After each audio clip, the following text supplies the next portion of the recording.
This week, de-stressing with a future ball, knocking up Google, and shouting at Amazon. Tell me, who is the murderer?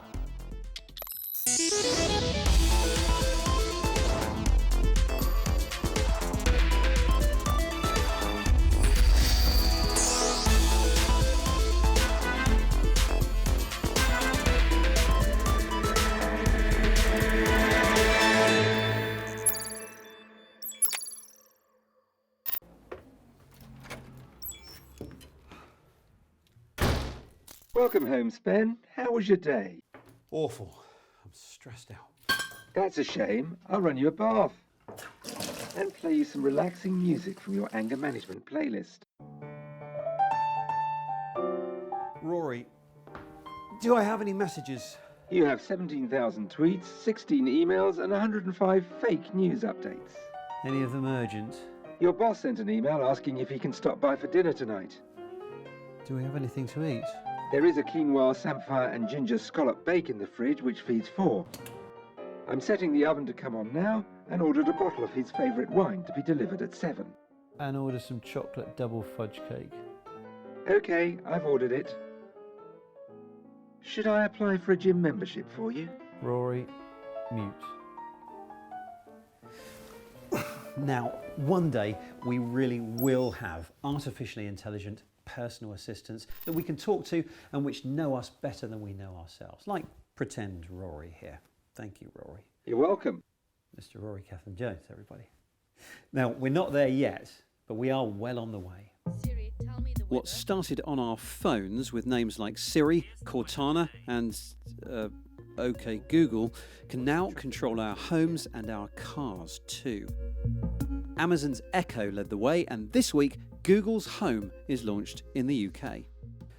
Now, it's all very well having these intelligent personal assistants to which we can ask anything into their permanently open ears. But the more we use them, the more trust we are going to place in them. Okay, Google. Is Obama planning a coup? According to secrets of the Fed. For example, in his day job, the BBC's tech correspondent, Rory CJ, recently discovered that you can't always believe what they say. Obama may in fact be planning a communist coup d'etat at the end of his term in 2016. That fake news story just happened to be the top search results for that particular question.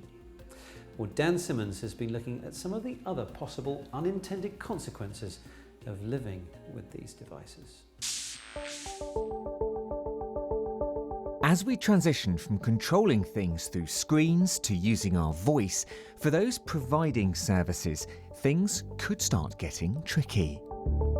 I'm in the BBC's Blue Room, a space where the broadcaster tests out new technology, and with voice assistants, it's not all going smoothly. Alexa, when's the next train to Manchester? Sorry, I didn't understand the question I heard. If you have to find out when the next train to Manchester is, right now you have to say, open the National Rail app, tell me when the next train to Manchester is, and then you have to go through a number of steps to achieve that. That's just not natural. You have to remember a lot of steps to be able to find out content from somebody else. For the default service provider, it's very simple. Play me a song, it'll be provided by a certain provider. Tell me the news, it'll be provided by a certain provider. And that's a great thing for those. For everyone else, it's very difficult. This is a critical disadvantage at this stage, and there's lots of work to be done to try and level the playing field a little bit. And that disadvantage applies to search results too. Up to now, websites aim to be on the first page of results. With voice assistants, just one answer comes back. Okay, Google, how far is the moon? Fine if it's a right-wrong definitive answer you're after, the ones the big companies constantly demo. The moon is 384,400 kilometres from Earth. More controversial if you're seeking a product or service. But for anyone else, how do they get to that position? There can only be one person who's has the first spot. Everyone else is going to have to figure out what do they do, how do they work with the Amazons and the Googles to make sure their content and their results appear first.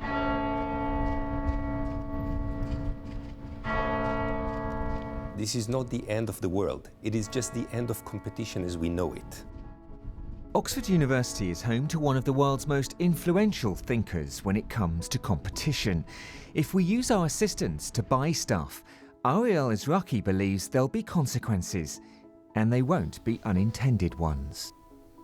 Let's shift from an online environment to the digital helper. What is it that you have? You have a helper which is voice activated. You are one step further from the ability to look for outside options. Your ability to check whether the price you received is truly the best price. You tell your helper, order me 1, 2, 3, and you just assume that the helper will serve your needs. The likelihood is that in a two-side market, the helper is actually serving the platform. Today, your assumption, our default assumption, is that the price you receive is the competitive price. And you're suggesting that it won't be? I'm telling you that it's not. A walk down Oxford's Cornmarket Street reveals something the professor believes won't be around for much longer online. Can I ask you how much this is, for example? How much are we selling this for today? They're £5. Now, this gentleman over here, hello sir, hello. How much would you sell this to him and how much would you sell this to me? If you just met us in the street, how much do you think you could get away? One price for everyone. One price for everyone? Of course, that's science starts with this. Absolutely. But do you think that I would maybe pay a little bit more? No, to be honest with you, lately tourists buy more from me. Tourists buy more? Yeah. So you think that he might pay more than me? Yes, unfortunately. For the seller, it's one price for everyone. But the professor says our digital assistants will get to know us so well, they'll recommend purchases with prices tailored to us too, effectively becoming a gatekeeper to the best deals. I went to see one of those gatekeepers, Google, and asked them if sellers could buy their way to the top result and get recommended by its digital assistant. We really want to make sure that the consumer experience is the main focus for what we do. Doing something like that obviously won't help consumers find what they ultimately want. So we want to make sure that we're really, really focused on what the consumer wants. Amazon told us there's lots of potential and room for many participants. Our job is to innovate on behalf of the customer and then let customers decide. But perhaps what these home assistants are most useful for is what they're becoming best known for, and that's for controlling other things around the house. Alexa, turn on the bar lights. Okay. Alexa, bar lights off. Okay.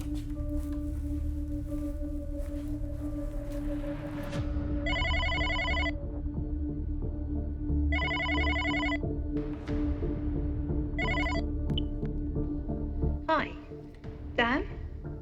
You there? Look, I know we've not seen each other, and you think I'm crazy, but I was just passing by and... Oh, wait. Have you still got that stupid voice control thing? What was it? Alexa, turn on the bar lights. Okay. Alexa, turn on the microwave. Have I got your attention now? Alexa, unlock the front door.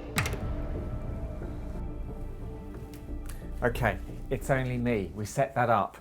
But the lights were real, even though the oven and the front door was faked a little bit by us, to just show you what the potential is of this technology if it can't recognise your voice. In actual fact, Amazon tell us that the unlock feature for doors is not enabled on the Echo.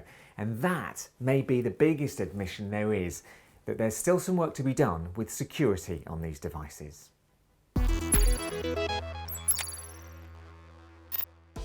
Welcome to the Week in Tech. It was the week that Apple acknowledged its latest desktop computer, the Mac Pro, was a bad design. A Chinese man married the robot he built himself. And Blizzard, the developer behind multiplayer Overwatch, successfully sued a cheat maker $8.6 million for 42,818 counts of copyright infringement. But graphene stole the show this week. A UK-based team announced they've created a graphene sieve that can remove salt from seawater. This could eventually provide millions of people with clean drinking water. Amazon chief Jeff Bezos said he's been selling $1 billion worth of shares per year to fund Blue Origin, his tourist space project. The company hopes to send travellers into space in the next 2 years. And in Massachusetts, a robotic arm picks up random objects and puts them on a conveyor belt all day. It then shares its wisdom with other bots so that they can learn the skills too. It could be how warehouses are run in the future, but work chat must be dull. And a man flew with a homemade suit developed in his garage over the last 10 months. It uses 6 miniature jet engines mounted on the arms and back and can fly at hundreds of miles per hour, apparently. Although Richard is exercising restraint, he says, for now.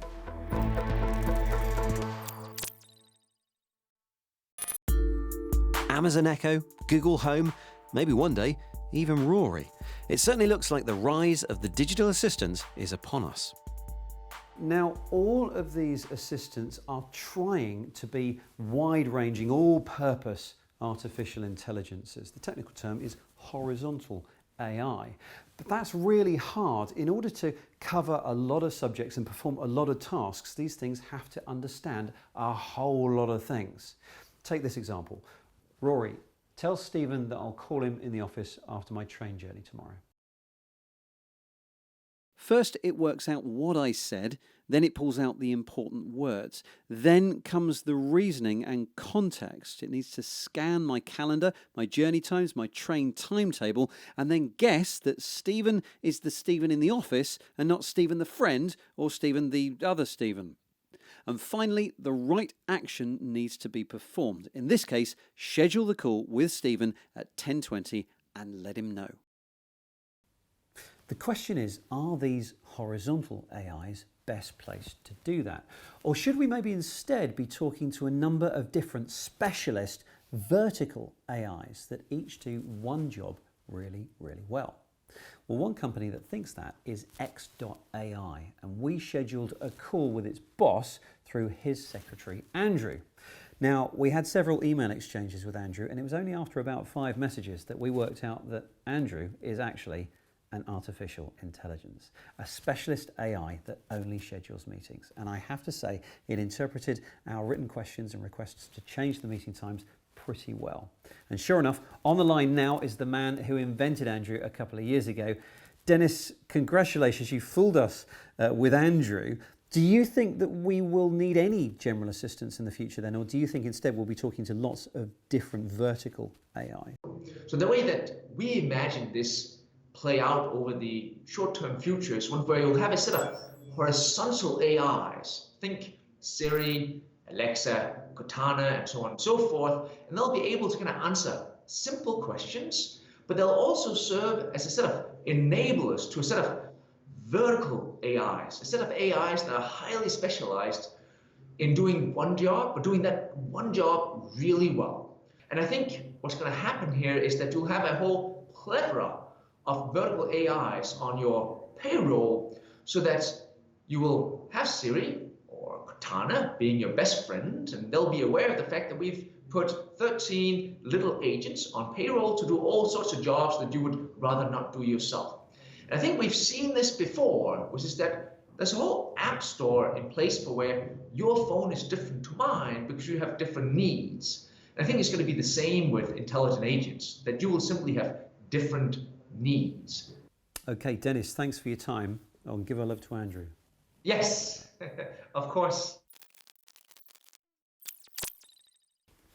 Meanwhile, in San Francisco, Dave Lee has been living an incredibly smart life. Set the temperature to 72 degrees. Setting living room temperature to 72 degrees. Cubic AI bills itself as something of a digital butler, a faithful servant around your home. Its voice control comes via an Android app, and they're particularly proud of the way it understands the context of what you're saying. Turn the lights on in the living room. Turning light on in the living room. Make it red. Setting color to red in the living room. Typically, when you have different devices from different brands and manufacturers, you will have a bunch of apps for every device. And it's really inconvenient to jump around and switch from one app to another. The app integrates with popular smart home devices like the Nest thermostat and cameras, as well as the Philips Hue light bulbs. But like most smart home assistants, the commands are still pretty basic. In the future, we'll add scenes. And when you wake up in the morning, you can say just good morning. Temperature will be comfortable for you and the lights will be on in certain areas. These home assistants are still quite temperamental, a little bit buggy and quite frustrating at times, but they are getting there and starting to feel quite useful. The next challenge is to take those assistants outside of the home. Ford recently opened this Silicon Valley research centre, and one of its main projects is to integrate smart assistants into its latest cars. The company's been working with Amazon to build in the Alexa assistant. From your home, or in our case, the lobby at Ford's building, you can find out important information about your car. Alexa, ask my Ford Mobile for my tyre pressure. Your vehicle's tire pressure is not currently showing any warnings. That's handy, but where it gets really useful is when you can control the car itself. If you've ever had to sit in a freezing vehicle while it warms up first thing in the morning, you might just appreciate this. Ask my Ford Mobile to start my car. Okay, say your PIN. Oh, what's my PIN? 5678. Sending start command to your car. So the car's just outside, so hopefully.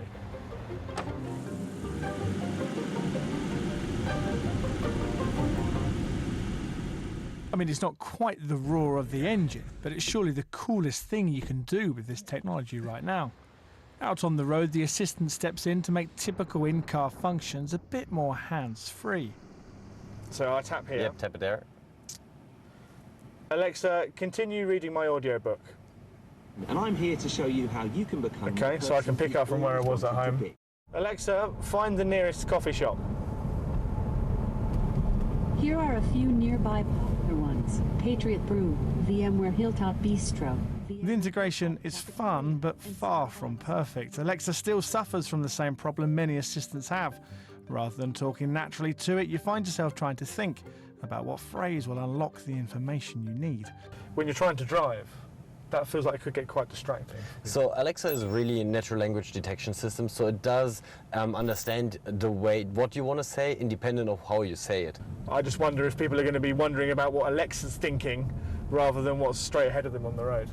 So of course, as a driver, we always want to make driving safer, so you should always keep your hands on the steering wheel, eyes on the road, and be safe while you're driving. And then for your infotainment and entertainment while you're on the road, you can use the voice, your voice, which is really the safest way to interact with the car in general.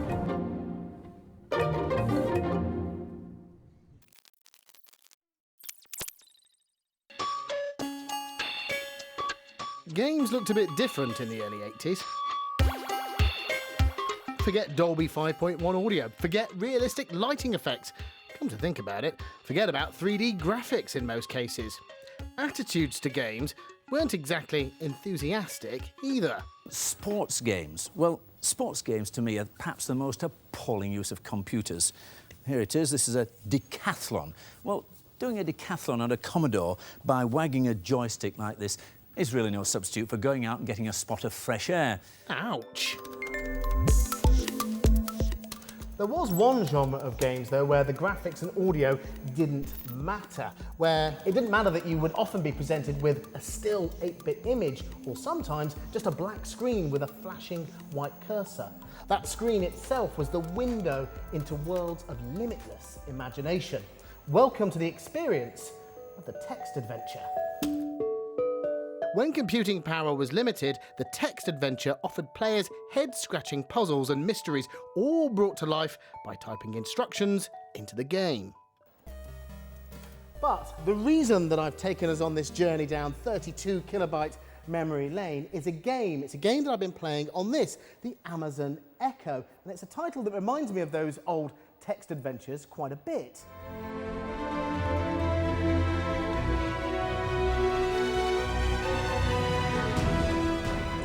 Leading you through the abbey, the abbess approaches one of the sisters. Now, you might think playing a game on one of these is a bit like trying to play a game on your microwave, because the Echo, of course, lacks a screen or any other kind of way of interacting with it other than barking commands at it. But that is exactly how the game I'm about to play works. Play RuneScape. You take the role of an investigator who has been tasked to help solve a mystery set in the medieval abbey of St. Elspeth. So, the story is about the Ripper, an assassin demon.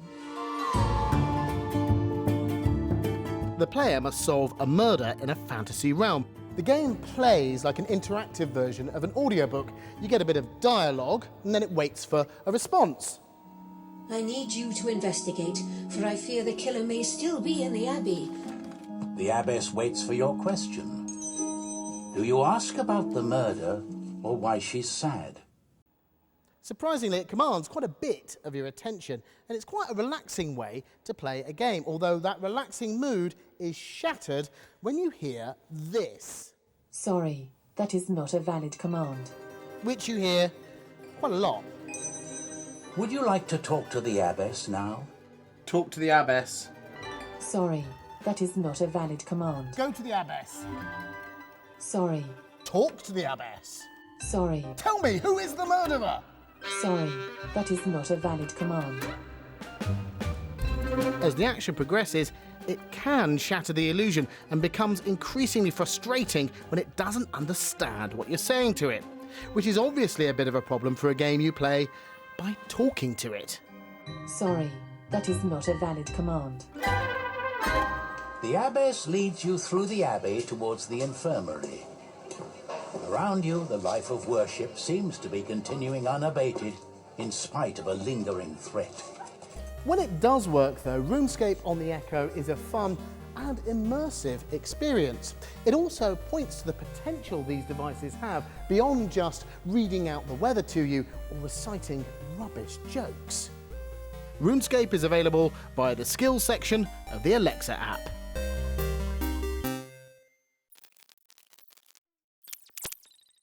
I've got a sickbay filled with headaches. How are you? When Star Trek introduced a tricorder that could scan a patient and come up with a diagnosis, it was in the realms of science fiction. But 50 years on, this dream is becoming a reality. And next week, we'll discover the winner of a $10 million prize paying homage to Star Trek's medical device. The challenge? To design and build a tricorder that will accurately diagnose 13 health conditions and capture real-time vital signs. It could mean the end of unnecessary visits to the doctor. We figured out what the diagnostic process is, at least the way that I'm doing it, and built a system with that in mind. So it's not like a single device like in the Star Trek series. You interact with it on our prototype on a tablet, and then you pull out little components. So we have a little device like this where the user will be is guided to listen to their breath sounds. This type of device in your home is really like a medical center right in your house. So in the middle of the night, if your child is ill, if you're not feeling well, it's your first stop. There is a revolution coming in healthcare. This is the type of device that is going to help give people the power to take care of themselves. And as soon as we know who's won, we'll let you know on Twitter. So follow us at BBC Click. And thanks for all your interactions on Twitter too, which this week included choosing the name of our artificial intelligence. So say thank you, Rory. Thank you, Rory. I'm getting paid for this, aren't I? See you soon.